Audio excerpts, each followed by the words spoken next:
E eu passo agora ao último bloco, que é o bloco sobre a estrutura institucional regulatória das comunicações no Brasil. Eu começo esse bloco, que vou aqui tratar de forma breve do marco legal brasileiro, trazendo aqui o capítulo 5 da Constituição Federal de 88. É importante situar que o capítulo 5 da nossa Carta Magna, ele é específico, ele é exclusivo sobre a comunicação social, nos artigos 220 ao 224, e eu destaco aqui alguns trechos que são extremamente relevantes, e demonstram como o capítulo 5 ele foi resultado de diferentes esforços, né, no parlamento, fora do parlamento, de organização da sociedade, no sentido de apontar princípios para o funcionamento e o desenvolvimento das comunicações no Brasil. Então, essa questão que a Paula já falou sobre a censura prévia, desculpa, deixa eu voltar aqui, a censura prévia, ela aparece na Constituição, né, a censura ela é vedada, qualquer tipo de censura de natureza política, ideológica e artística. O artigo 220 também vai falar de que propagandas de tabaco, bebidas alcoólicas, medicamentos estarão sujeitas a restrições legais. O mesmo artigo 220 vai falar também que os meios de comunicação não podem, direta ou indiretamente, ser objeto de monopólio ou oligopólio.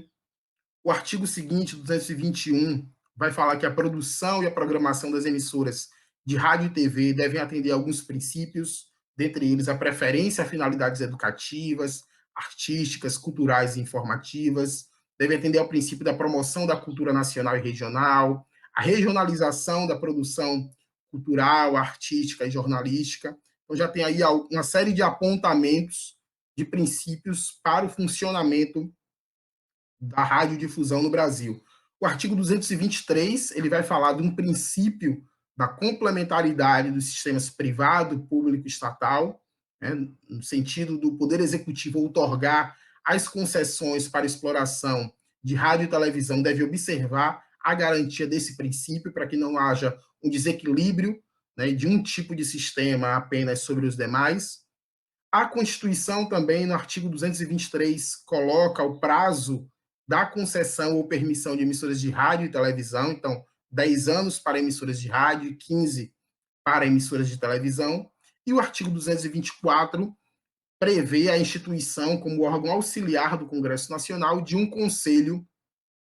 de Comunicação Social.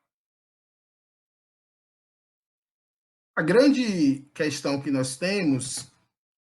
e é importante nós ressaltarmos isso, é que diversas das normas que integram a Constituição Federal de 88, elas exigem a formulação de leis que possam estabelecer de forma efetiva a sua aplicação. Então, nós temos aí uma série de mecanismos, de princípios da Constituição de 88 que carecem ainda de regulamentação. Então, para nós termos uma ideia da importância da regulamentação do que está estabelecido na Constituição de 88, o capítulo 7 da Constituição, logo um pouquinho depois do capítulo da comunicação social, que é o capítulo da família, da criança, do adolescente, do jovem e do idoso, ele já gerou 4 documentos infraconstitucionais, sendo um dos mais conhecidos e um que diz respeito diretamente à temática, aos objetivos desse curso, o Estatuto da Criança e do Adolescente, que há poucos dias completou 30 anos. Então, enquanto o capítulo 7, por exemplo, da Constituição vai ter aí cerca de 1,5 página de texto, assim como o capítulo 5, a edição do Estatuto da Criança e do Adolescente, publicada pelo Senado, vai ter mais de 100 páginas. E ali, nessas páginas, estão lançadas as principais bases para a formulação de políticas públicas que promovam a garantia efetiva de direitos de crianças e adolescentes. Eu trago esse exemplo do capítulo 7 da Constituição e a sua regulamentação, por exemplo, a partir do ECA, para nós termos a noção da importância de regulamentação desse capítulo 5 da Constituição e o quanto que nós podemos ter de positivo em termos de diversidade, de pluralismo, de mídia democrática, se nós garantirmos essa regulamentação. Bom, outro aspecto importante é que nós temos, além dessa ausência de regulamentação de determinações constitucionais, nós temos um marco legal defasado e nós também carecemos de um órgão regulador independente. Então, a legislação que regula ainda hoje o rádio e a televisão aberta no Brasil é o Código Brasileiro de Telecomunicações, que eu citei há pouco, que é de 1962, e que não acompanhou as transformações da mídia em termos culturais, políticos, econômicos. Então, nós temos aí uma série de países, tanto latino-americanos quanto de outras regiões do mundo, que criaram novos marcos regulatórios ou atualizaram seus marcos regulatórios no sentido de garantir uma legislação mais atualizada com o cenário de convergência da mídia. E nessas legislações desses países nós vamos encontrar uma série de apontamentos sobre garantia de direitos de criança e adolescente na comunicação. No conteúdo, em algum dos conteúdos complementares desse módulo 1, nós vamos ter, inclusive, alguns exemplos mais detalhados de países que avançam nesse sentido. Portanto, essa combinação entre a ausência de normas infraconstitucionais que gerem efeitos concretos na sociedade, o caráter anacrônico da legislação provoca uma série de consequências. Por exemplo, a Paula falou sobre desafios aí desses tempos, gera uma série de consequências, por exemplo, nas questões que dizem respeito à internet, né? Nós temos aí um campo extremamente relevante de discussão de problemas contemporâneos, como, por exemplo, as fake news e a desinformação, não são problemas apenas da internet, das tecnologias da informação e da comunicação, isso é importante frisar, eles são problemas que eles se ampliam com as tecnologias da informação e comunicação, mas eles começam, inclusive, anteriormente, que é os temas, por exemplo, de fake news e desinformação, discurso de ódio online, uso de dados pessoais. Então, nosso entendimento, e o curso ele tem essa abordagem de que a regulação das tecnologias da informação e da comunicação ela tem uma etapa anterior de necessidade de regulação da mídia de um modo geral, ainda pendente, que compromete o avanço da regulação dessas plataformas essas plataformas digitais e mais atualizadas. Então, o que nós temos também como cenário é um quadro de concentração e baixa diversidade também na internet. Então, outro estudo realizado pelo Intervozes, a pesquisa Monopólios Digitais de 2018, mostrou que no que diz respeito à concentração e diversidade na internet, nós vamos ter um forte domínio de um nicho de mercado, um grande número de clientes, uma operação em escala global, um espraiamento para outros segmentos para além do nicho original, atividades intensivas em dados, controle de um ecossistema de agentes que desenvolvem serviços e bens mediados pelas suas plataformas e atividades, e estratégias de aquisição ou controle acionário de possíveis concorrentes ou agentes do mercado. Então, além desses problemas históricos que nós temos com a regulação da radiodifusão, nós temos também um cenário necessário de apontamentos sobre a regulação da internet, das tecnologias da informação e comunicação. É bom a gente também entender que todo esse processo, né, o próprio capítulo 5 da Constituição de 88, todas as legislações posteriores, elas sempre foram resultados de disputas no âmbito da sociedade, né? Então, nós sempre tivemos aí atores sociais disputando concepções, disputando propostas, disputando ideias sobre o campo da comunicação. Nós podemos dividir em dois principais blocos, né, esses grupos. Nós temos, de um lado,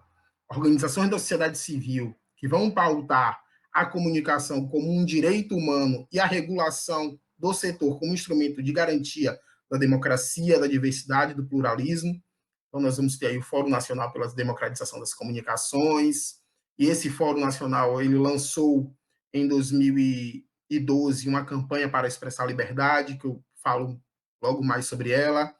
Esse fórum tem em curso uma campanha que denuncia violações à liberdade de expressão, que é a campanha Calar Jamais, a liberdade de expressão, a liberdade artística. Em 2009, nós tivemos a primeira Conferência Nacional de Comunicações, que aprovou mais de 600 propostas para o setor. Essa conferência teve etapas em todos os estados do país. Em alguns locais aconteceram etapas municipais ou regionais, uma ampla participação da sociedade e propostas para a regulação do setor. E também nós temos entidades de direitos das crianças e adolescentes que pautam também, que participam também do conjunto de discussões e proposições para a formulação de uma mídia democrática. E, na oposição a essas medidas regulatórias, nós vamos ter aí entidades empresariais, como, por exemplo, a Associação Brasileira de Emissoras de Rádio e Televisão, a ABERT, a Associação Nacional de Jornais, a Associação Nacional de Editores de Revistas, a ANER, e a Associação Brasileira de Agências de Publicidade. Essas associações, elas não muito raro, elas atuam de forma articulada na defesa desses interesses. Então, por exemplo, em 2010, elas criaram o Instituto Palavra Aberta, que tem ainda como associados efetivos o Grupo Globo, o Google, e também uma associação que é importante nós olharmos sobre os temas desse curso, que é a Associação Brasileira da Indústria de Refrigerantes e Bebidas Não Alcoólicas, que faz parte também do Instituto Palavra Aberta, e aí nós vamos entender, quando estivermos mais na frente do curso e olhando alguns temas específicos, a atuação desses grupos no sentido de se opor a algumas medidas regulatórias. De um modo geral, essas associações empresariais têm defendido que as propostas de regulamentação da mídia representam por si só uma ameaça direta à liberdade de expressão. E aí a estratégia comumente utilizada é argumentar que significaria um retorno a tempos autoritários ou a períodos como da ditadura militar, marcados pela censura. A juíza Jane Reis Gonçalves Pereira, ela escreve um artigo em 2013 sobre classificação indicativa e vinculação de horários na programação da TV, e ela vai falar que a palavra censura é repetidamente empregada como uma arma de efeito silenciador do próprio debate sobre o tema. Ou seja, a partir do momento em que os governos atuam no sentido de apresentar qualquer proposição de regulamentação da mídia ou que a sociedade pauta a necessidade de regulamentação da mídia, utiliza-se do argumento da censura para silenciar e para interditar esse debate. Então, não por acaso, diversos apontamentos constitucionais lá do capítulo 5 não foram ainda regulamentados, em parte porque há também uma interdição, um silenciamento sobre o próprio debate.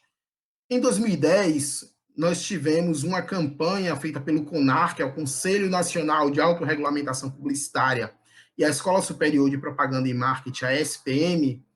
que chamava as tentativas de regulamentação da mídia naquele período de 2010,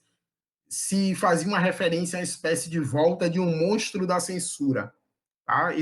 Tem um vídeo que foi veiculado nas principais emissoras de televisão, um texto foi publicado, um texto institucional foi publicado em jornais impressos, então quem tiver interesse depois pode procurar na internet que encontra essa peça publicitária sobre o monstro da censura, ou seja, as proposições à época de regulamentação da mídia eram qualificadas pelas associações empresariais como tentativas de resgatar esse monstro da censura. Para nós termos entendimento, esse CONAR, esse conselho que eu falei, ele tem como entidades mantenedoras justamente a ABERT, a ANER, Associação Nacional de Jornais, a Associação Brasileira de Anunciantes e a Central de Outdoor. Aqui, apesar de nós termos, como vimos, uma série de preceitos constitucionais que não foram ainda devidamente regulamentados, nós temos, para além da Carta Magna de 88, uma série de documentos legais que ajudam a compreender o panorama da regulação do setor das comunicações no Brasil. Ao longo dos módulos, essas legislações vão aparecer em diversos momentos, mas nós temos aí o Código Brasileiro de Telecomunicações, a Emenda Constitucional 851, que determina a separação entre radiodifusão e as telecomunicações, em 97, a Lei Geral de Telecomunicações, a Lei 9.612, que estabelece as regras para o serviço de radiodifusão comunitária, a Lei 10.610 de 2002, que abre a propriedade do setor de comunicações de radiodifusão para o capital estrangeiro. Então, é uma legislação que vai regulamentar aquele artigo 222 da Constituição, o decreto 5.820, que dispõe aí sobre a implantação do Sistema Brasileiro de Televisão Digital, a MP 938, depois transformada da Lei 11.652, de criação da Empresa Brasil de Comunicação, A Lei 12.485, que unifica as regras para todo o serviço de televisão por assinatura, estabelece, por exemplo, cotas para produções nacionais. O Marco Civil da Internet, de 2014, que regula a atividade da rede no Brasil, estabelecendo princípios, garantias, direitos e deveres para usuários e também diretrizes para a atuação do Estado. E mais recente, a portaria da Empresa Brasil de Comunicação, a portaria 216 do ano passado, que fundiu a TV Brasil com a NBR, emissora estatal, unificando a programação das duas emissoras em um único canal. Essa última portaria ela tem sido objeto também de uma série de questionamentos, inclusive jurídicos, no sentido de violar o caráter de complementaridade, de separação entre a comunicação pública e estatal previsto lá no artigo 223 da Constituição. Bom, nós temos também uma série de legislações de mídia e direitos da infância e da adolescência, ou legislações de direitos da infância e da adolescência que também têm apontamentos sobre a questão da mídia, né? A própria Constituição de 88, Estatuto da Criança e do Adolescente, Estatuto da Juventude, Código de Defesa do Consumidor, todas essas legislações elas vão aparecer em momentos distintos do nosso curso. Por fim, é importante também vermos que todo esse processo de estruturação do sistema de comunicação no Brasil, ele não se deu sem a apresentação de propostas visando regulamentar o setor da mídia, visando constituir uma mídia mais democrática. Em novembro de 2010, por exemplo, nós tivemos uma ação elaborada pelo professor Fábio Comparato, e em que o Partido Socialismo e Liberdade ingressou no STF com uma ação de inconstitucionalidade por omissão, visando a regulamentação desses artigos da Constituição Federal relativos à comunicação, por exemplo, a proibição de monopólio e oligopólio. Em 2012, a então Procuradoria-Geral da República, a Procuradoria-Geral da República emitiu um parecer favorável à ação e, desde então, ela se encontra no STF. Naquele mesmo ano de 2012, quando a PGR dá um parecer favorável à ação, entidades da sociedade civil lançaram um projeto de lei de iniciativa popular da mídia democrática, em que, inspirado aí em processos, inclusive de outros países, né, de mobilização social para a regulamentação da mídia, inspirado também no próprio acúmulo de proposições e formulações da sociedade civil brasileira desde a Constituição, elaborou uma proposta de lei de iniciativa popular. Esse projeto de iniciativa popular mobilizou aí diversas organizações do país, houve coleta de assinaturas em que milhares de pessoas assinaram a proposta em defesa da regulamentação da mídia, e nós temos, nos últimos anos, diversos países aqui vizinhos da América Latina e também de outras partes do mundo que têm avançado em legislações, em marcos legais para o setor das comunicações, e nesses marcos legais nós temos uma série de garantias de direitos das crianças e adolescentes, como nós vamos ver aí ao longo dos módulos. Então, quando nós formos falar nos módulos seguintes sobre determinados temas relacionados a direitos da infância e adolescência, nós vamos ver como, por exemplo, legislações de outros países prevêem e estabelecem esses direitos. Creio que é isso. Muito obrigado.